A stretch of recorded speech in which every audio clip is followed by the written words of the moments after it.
আপনার হাতের আঙ্গুলি বলে দেবে আপনি কেমন মানুষ, কেমন ব্যক্তিত্বের অধিকারী, আপনার চারিত্রিক বৈশিষ্ট্য কেমন। হাতের আঙ্গুল, হাত, মুখ, দাঁড়ানোর ভঙ্গি, ঘুমের ভঙ্গির মতো শরীরের অঙ্গগুলির উপর ভিত্তি করে ব্যক্তিত্বের বৈশিষ্ট্যগুলি আমাদের আচরণ, স্বভাব এবং চরিত্র সম্পর্কে নানা কিছুর ইঙ্গিত দিতে পারে।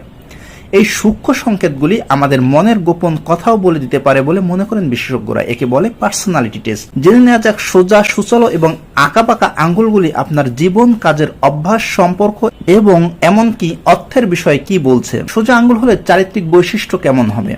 আপনার আঙ্গুল যদি সোজা হয়ে থাকে তবে আপনি নির্ভরযোগ্য একজন মানুষ। সোজা আঙ্গুলের মানুষেরা নিজেদের পরিসরে খুবই নির্ভরযোগ্য। আপনার বন্ধু বান্ধব এবং পরিবার সম্ভবত পরামর্শের জন্য আপনার কাছে আসে। সাধারণ জীবনে খুব চটপট সমস্যার সমাধান করতে পারেন। চিন্তাশীল, সুবিবেচিত দৃষ্টিভঙ্গি রয়েছে। পরনিন্দা এড়িয়ে চলতে পছন্দ করেন। রুটিন মেনে জীবনযাপনে স্বাচ্ছন্দ্য বোধ করেন। কর্মক্ষেত্রে